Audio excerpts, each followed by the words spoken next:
A lot of what we're doing is evaluating the founder and the market opportunity. And on the founder side, we look at, is there a good founder market fit? Why are these founders building this product, and what unique insights or what do they know about this market that maybe other people don't know?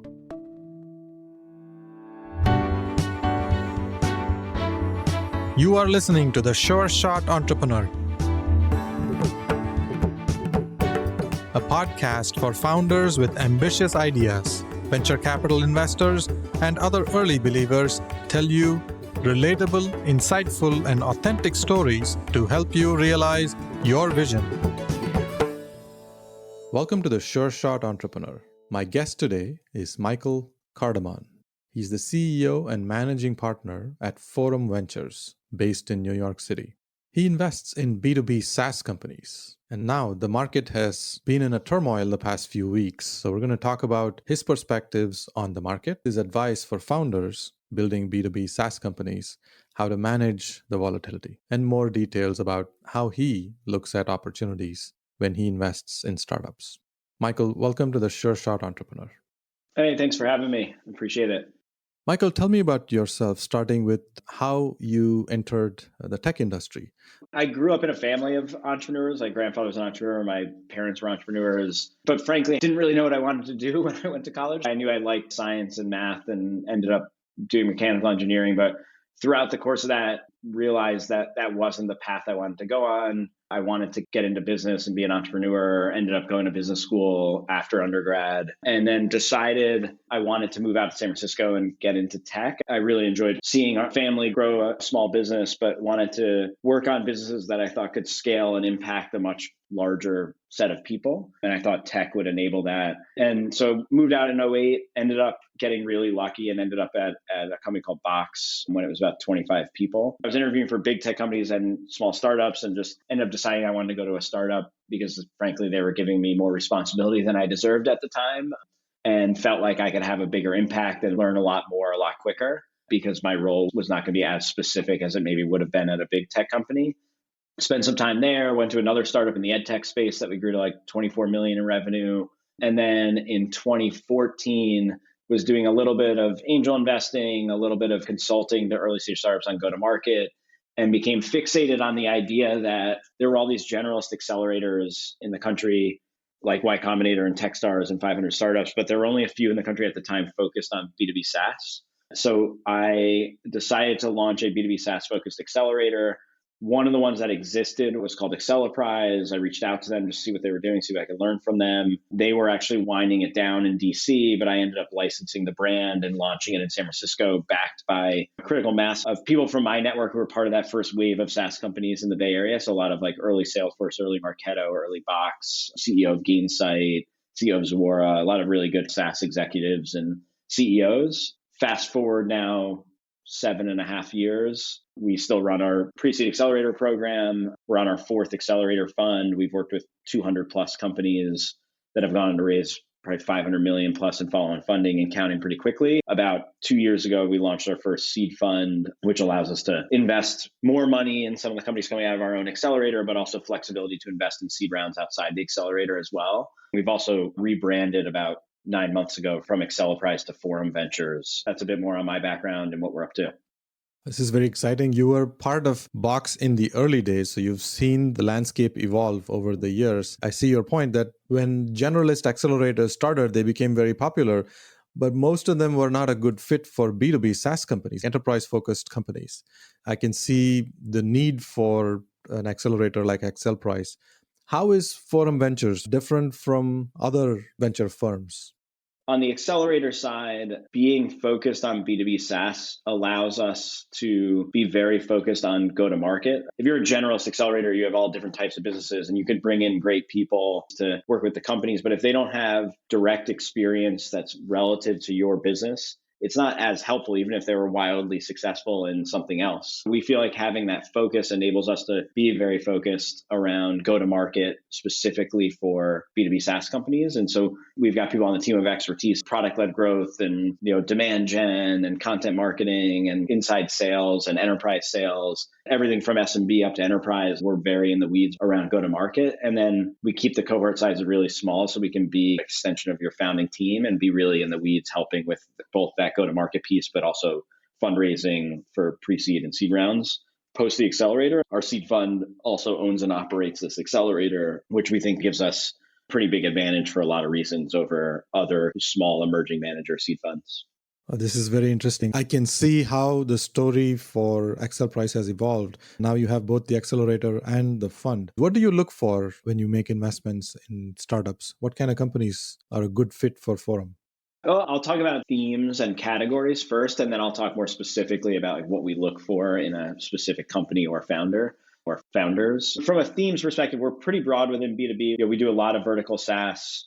We do a lot of applied AI, next generation software where they're leveraging AI and machine learning to build more efficient versions of what already exists from a first generation SaaS product. We do a lot in supply chain logistics. Within vertical SaaS, we do fintech and health tech and a lot of other verticals. And then we do a pretty good amount around future of work, which is pretty broad. But just thinking about like, okay, there's been this big shift to remote or hybrid work. What needs to happen? What needs to exist in order to facilitate that? How does that evolve over time? And where are there opportunities? Those are some of the categories we look at. And then we're getting involved super early, especially at the pre-seed accelerator level, but even at the seed fund. It's often a lot of data around customers and revenue. And obviously, if they have customers, we're talking to customers. But a lot of what we're doing is evaluating the founder and the market opportunity. And on the founder side, we look at, is there a good founder market fit? Why are these founders building this product? And what unique insights or what do they know about this market that maybe other people don't know? Can they, with clarity and conviction, talk about how their market's evolving over the next 5 to 10 years and how they can win in that evolving market? And really understand that in a way that we think is incredibly compelling, because being able to do that is what's going to allow them to be really good at recruiting great people around them, which is a necessity to be able to build a big business. And it will enable them to raise capital, which will be helpful from a fundraising standpoint, and therefore resources to hire that great team and everything. So a lot of it is understanding that. And then is there a track record of execution, whether that's within the existing business or just in the past in their career? We look a lot around just founder and evaluating the founder. And do we think this is the right founder? Will they be able to recruit great people around them? Will they be able to fundraise? Will they be able to execute? Those are some of the things we look at from the founder perspective. We also look a lot around just the market opportunity, market dynamics. Is this a small but growing market? And if that's the case, do we buy the thesis that it's going to continue to grow to a point where that company can build a venture scale business in that market? And then we look at who else is in the market, how far along are they, how well funded are they? So we look a lot around market dynamics as well. But those are some of the higher level things that we're looking at. I can get into more detail if it's helpful, but that's a comprehensive set of things that you described about your entire evaluation process. But can you give an example of a company that you invested? How was the early interaction? What opinions did you form about them? How did they convince you? Yeah, it's a good question. So we have a company called First Base that we initially reached out to them pre-COVID. The CEO based in the UK was talking about this shift in mentality around, do you really need to be in an office full time? He thought there was going to be this shift to like hybrid and remote work even before COVID hit. Yeah, some visionary founders. They knew what was going to happen in the future. We thought so too. We felt like increasingly people wanted more flexibility around how and where they work. In kind of like millennials and Gen Z generation, we felt like that trend was starting to happen. And so we ended up reaching out to him because we saw him talking about it on Twitter. He was building a platform that basically enables companies to offer very top of the line work from home setups and then manage all of those assets and depreciate them appropriately on your financials and all that kind of stuff. We believed the thesis. We felt like that was going to happen in the market. Obviously, we got lucky in that COVID happened and it accelerated that by probably 5 years. But we felt like that trend was already starting to happen a bit. And we felt like he had really high conviction and a lot of clarity around how he thought it was going to play out. And in the little bit of interactions we had with him, he was just really good at communicating, good at executing, good at following up with us, very succinct around what he shared and when and progress he was making. He came into the accelerator. We worked closely with him, and it was apparent to us over those 4 months that he was a special founder. And obviously, COVID happened and their pipeline exploded with people trying to figure all of this out. And so we ended up investing again in the seed round out of our seed fund. They've been growing quickly ever since. Andreessen did the A, and they continue to grow really strongly today. What a story. They developed this idea before knowing how COVID would impact work from home, remote work situation, and the market accelerated the process for the company. This is amazing story. Yeah, certainly got fortunate there. But I think what was interesting was just how convicted he was on that trend happening even before COVID. And we agreed with him, but I think he just had so much clarity and so much conviction around the fact that it was going to happen. I think it just happened a lot quicker than he thought it was going to happen. You've invested in 70 plus companies in the last year, both from your accelerator and through your seed fund. The example that you gave, is that typical of how you interact with entrepreneurs, especially in the early days? Fairly typical. So in that case, we outbounded to that founder through our pre-seed accelerator program. We have 3 core channels, just like most funds would have. We get inbound applications. We do some outbound in areas that we have particular interest in. And then we get a lot of companies referred to us from our network, because a byproduct of having built this for 7.5 years is we now have a community with 500 plus founders in it who are out in various different ecosystems all over North America and even some international. And then we've got all these mentors who come in for the program who are all heads of business units, founders, CEOs of high growth SaaS companies. A lot of them are also angel investors. So we've built this pretty big, robust community that we then get a lot of referrals through. We get a ton of cold inbounds as well through applications. We have a whole process to evaluate at that high volume. And then on the seed fund, it's the same thing. We get cold inbounds, we get referrals, we also outbound to companies, and then we also follow on some of our accelerator companies. I'm going to switch to the difficult part of our conversation to talk about the market. The past few weeks, it's been very volatile. Especially for B2B SaaS businesses in the public market. Some of them have slashed in value by 50%. We don't know if we have hit the bottom yet or not. What does this mean for startups and founders? Yeah. It'll be really interesting to see how it plays out. Public SaaS company multiples have been coming down for a while now, like a couple months. And so even a couple months ago, we were starting to pay attention to that and try to think through how that was impacting our companies. And then obviously in the last couple of weeks, the market feels like it's been a bit of a free fall. Both crypto and the public markets are taking a beating here, but it'll be interesting. Typically what we've seen is there's a delayed reaction in the private markets. Obviously, the most impacted will be the private pre-IPO late stage rounds, because those are getting done at really high multiples with the intention that the next step is they're going to go public. That landscape looks a lot different now. And so those investors and those companies are going to be the most impacted. And then it will slowly potentially trickle down to growth and then maybe to early stage a little bit. Like I think there will be a small correction in pricing at early stage, but not major unless this sustains for, a really long time, like a year plus. But what's interesting is 128 billion was raised in 2021 by venture firms. That doesn't even include all the crossover hedge funds that don't have like a specific private fund. It doesn't include all the family offices scrambling to get into late stage deals. So there's just so much capital that has been raised that basically has a 2 to 3 year deployment window.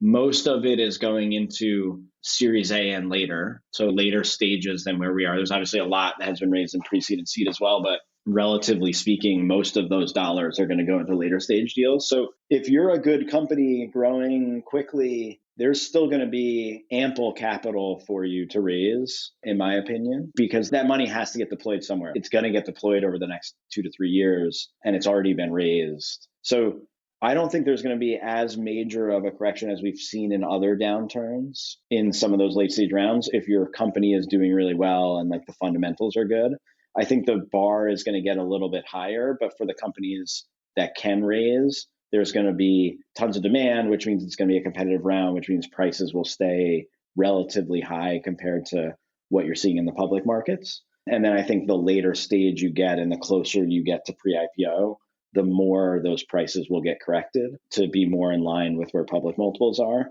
It's a great time to be an early stage investor because now there's all this capital downstream. If you're investing in good companies, there's going to be capital for them because there's more supply of capital than demand. In a lot of these cases, there's secondary opportunities and liquidity options all along the way as the company's growing, which didn't really exist all that much for seed investors 5 years ago, or at least it wasn't nearly as efficient of a secondary market as there used to be. The reality is we're investing in companies that take 5 to 7 years to get big. So even if there's a downturn now, if they're building something that is really needed in the market, people will buy it, and they might just have to be a little bit more capital efficient now and not hire as quickly. But if you survive through this, you're then building the company into what will inevitably be the swing back up in the market. What really matters for us as a fund manager and as a company is what do those multiples look like in 7 years? We tend to think there's a downturn now, just the way the cycles tend to work in the economy. It'll be back up. Obviously, that's impossible to predict for sure. But what we've said to our founders, 2021 was probably as good a year to raise capital as ever. So if there were opportunities to raise capital, we encouraged our companies to do that. And then we just want them to be cognizant of not hiring too fast, not burning too quickly, and then just being really certain that they're a need to have and not a nice to have. I sense a lot of optimism in your comments. So let me play this out. There are 3 possible scenarios. The first one is the fact that so many VC firms have raised a lot of money, and we've had a strong growth trend over the past few years. And because there is a lot of demand for investments in private companies, that trend will continue. Maybe there's a small blip now because of the changes that are happening in the public market, but by the time it reaches the private market, everything will smooth out. That's one scenario. The second scenario is this downturn extends for a longer period of time, many more months. But even there, it's in the public market, and it may affect some valuations in the private market eventually, may slow down a little bit, but yet the fact that there's a lot of capital waiting to be deployed in startups, in private companies is still true. So that will continue on. There's still optimism there. In the worst situation, when this downturn extends for a long period of time and it creates more rippling effects in the economy, then there are issues that we need to be worried about. I see there's a lot of optimism in your voice, but there's also a lot of practical aspects that gives us that hope that things will be maybe a little different, but not a lot. For the most part, entrepreneurs just keep looking at the long term, and they don't need to worry about these short-term shocks that happen in the public market. Generally, I think it depends on how well capitalized are you as a fund or as a company. If you have a lot of capital, I think you're in a really good position, because even in an extended downturn, more talent becomes available because some companies have to lay people off, and there's going to be talent available that maybe otherwise wouldn't have been available. As long as you're prudent around managing your burn and runway, you can weather the storm with some benefits of maybe there's additional talent available that wouldn't have otherwise been. And then the reality is, like I said, just so much has been raised by venture firms that has to be deployed over the next 2 to 3 years. If you're doing well and growing, you're going to be able to raise capital because it has to be deployed. I think that some of the things that could impact early stage in an extended downturn, generally less people will probably take the risk of starting a company. So maybe there's just a net decrease in number of compelling startups that are being started. But I think there's just so many companies and so many opportunities being started all the time that if you have capital and you have somewhat of a brand as a fund and like a big community to lean on and draw from, I feel like you'll still be able to find good deals and do well as an early stage investor. Obviously, there's impacts. Obviously, you need to be cognizant of what's happening in the market. You need to make sure you have a product that's not just a nice to have, because those will be cut if budgets start drying up at bigger companies. And I think you need to make sure you don't have like too much customer concentration. You need to make sure you're not only selling into like other venture-backed companies that you have no control over how fast they're burning and what's going to happen to them in an extended downturn. But yeah, I think generally, I still think there's going to be a lot of capital available at the early to mid stages of company building. And I think the most impacted from this is going to be the later stages and pre-IPO stages. What is your advice for founders now that we've unpacked the market situation? What do founders need to do? I think just being careful not to hire too quickly, making sure you have 12, 18 months of runway and can weather maybe slower revenue growth or some churn if that were to happen across your customer base. Taking a hard look at your customer base and making sure there's not too much customer concentration in any one customer or a handful of customers. Really getting way ahead of renewals and making sure like your product is something that is like really sticky and something that they can't live without. So you have an understanding of and get ahead of potential churn down the road. So those are all the things that we're talking to some of our companies about. And then I think fundraising as well. When's the right time to fundraise? Should you add capital? A lot of that depends on some of the answers to some of the things I mentioned before around how risky do you think your customer base is and the health of your customer base, and then how much runway do you have. So we're looking at that on a case by case basis. This is valuable practical advice. Thank you for sharing. What's your thought on raising a bridge right now just to make sure the company is safe? This happened in February, March 2020 when the panic of COVID hit. So many companies decided to raise a bridge just to make sure that they are okay for the next 6 months to a year. Are we reaching that point where it makes sense for founders to raise a small bridge? I think it could if they don't have a lot of runway. Like if they have less than 6 to 9 months of runway, then I think it could make sense. If you've got a year of runway and it just means slowing down hiring a little bit to make sure you have that window to execute in, I don't think you need to necessarily panic and take on that extra dilution. You can always reassess in 3, 4 months if the economy is still really turning down here. So I think it just depends on the hiring plan, burn, and runway for the company. I love it. I haven't seen founders reaching out to me so far, hitting the panic button yet. So I think we haven't reached the same kind of situation that we had 2 years ago when COVID started. It was such a new thing and created so much uncertainty. It created a lot more panic in the market. This is more economically driven. Inflation is high. They're going to raise interest rates. Like hedge funds are selling positions off. It feels a little bit different for founders than I think COVID did, which I think was just created a ton of uncertainty around customers and the market. No one knew what to expect, how long it would last, like all that kind of stuff. I think this is a little bit different. Yeah, and the impact is also localized to tech startups and public companies in the SaaS business. Michael, at Forum, you work with corporate partners and help them with innovation. A lot of your work with the startups gives you deep insights into where innovation is happening and these founders building solutions that could potentially disrupt parts of the industry or create new industries. How do you collaborate with corporations and how does that help your founders?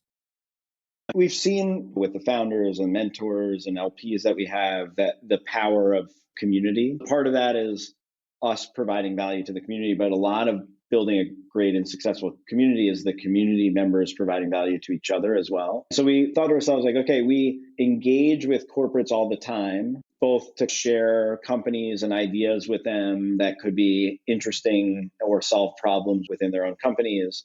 But we also felt like folks who are doing corporate innovation at big companies had a desire to learn from each other as well. We decided to kind of build a private membership community around corporate innovation folks that we call the Innovation Forum. And so, we have a bunch of members from all different kinds of companies across all different industries who are all working on innovation, corporate venture, basically the points of contacts who are engaging with the startup community on behalf of their companies to drive, customer engagements, potentially strategic investments, all that kind of stuff. And then we do a lot of events for them. We do roundtable discussions on a lot of topics. We work with them to identify what are the pain points across different aspects of your business. And do we have companies in either our portfolio or in our broader network that could be a potential fit to solve those problems for you? And so we work closely with this community to connect them into the rest of our, some of them are also angel investors. Some of them want to be advisors to companies. So we work on building this community and this membership base, and then we connect them into the other parts of our community. And we find there's just a lot of exchange of value there. From a founder's perspective, like it's great because it gives them someone to bounce ideas off. It gives them potential customer introductions, gives them potential angel investors, potential advisors. And from us as a fund, it's incredibly valuable because it allows us to support our portfolio by making customer intros and everything. It's also incredibly helpful from diligencing companies. Recently, we were looking at a health tech company and we have someone from a mid-sized health system, and we were able to share the company with them and get their perspective and feedback as a potential large customer. That was incredibly helpful in diligencing that deal. And then also just getting ideas. If we talk to people in our innovation forum around areas that they're interested in and that their companies want to be spending money on, we can then go use that information to source companies that could be a fit that we might want to invest in. So it's just been a great addition to our broader kind of community strategy around just building this like really helpful and robust community, enabling and connecting founders of all different stages and other SaaS executives and then corporate innovation folks in the Innovation Forum. Now, coming from a founder's perspective, working with large corporations is a real pain. Yeah. Navigating the bureaucracy of a large organization, getting stuck in POC hell, even the simple NDA process takes weeks. And that's a huge price that startups pay. It's not easy to work with large corporations. Yeah. Can you give an example of a success story that actually worked well from your portfolio, where a startup found a way to build a partnership with a large corporation and that also turned into a positive for the corporate partner? Yeah, that's a great question. So, just as an example, which just happened recently, as I mentioned, we leveraged a connection in our network on the corporate innovation side with a health system to help us diligence a company. We ended up deciding to invest in the company based partially on the diligence and information and feedback we got from that health system. And then that health system is also now was so intrigued by the company, they've now put them into their process to look at it as a potential customer, and they could be a major customer, like 7-figure a year customer for this company. And so that will take a little while. Those sales cycles are always a little bit long, but we're close with that group. We'll help navigate the company through now that we've invested. And I think there's like a very high probability they end up getting a very sizable customer out of that, which came through an introduction through our diligence process as we were looking at an investment. Oh, that's a great outcome indeed for both sides, especially for the founders. It would have taken a much longer and much more tedious process for them to land a good, solid customer. Yeah. These kind of partnerships make a huge impact on the company, especially when the startup is small. This is very exciting. I want to switch to the next part of our conversation and ask you about your community involvement. Is there a nonprofit organization you are passionate about? Which one? One that I think I love the model and I've donated to a bunch of times is Big Brother, Big Sister. One of my best friends growing up was a big brother to someone out in the Bay Area for 7 or 8 years or 9 years, a long time.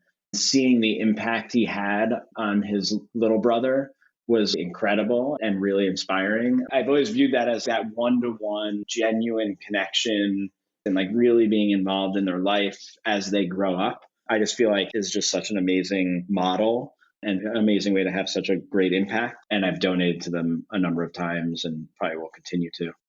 I see that at Forum, you offer big brother relationships from large corporations to small startups, and that helps both sides. It's a great match that has a transformative impact, especially on the startup. And you have the same approach, then you want to promote more of those type of connections between big brothers and small brothers that has a transformational impact on people. So thanks a lot for being an active player in the community.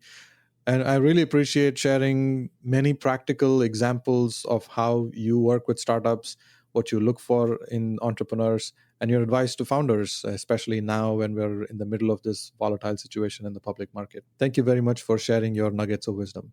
Yeah, of course. I really appreciate you having me on. This is great. Thank you for listening to The Sure Shot Entrepreneur. I hope you enjoyed listening to real-life stories about early believers supporting ambitious entrepreneurs. Please subscribe to the podcast and post a review. Your comments will help other entrepreneurs find this podcast. I look forward to catching you at the next episode.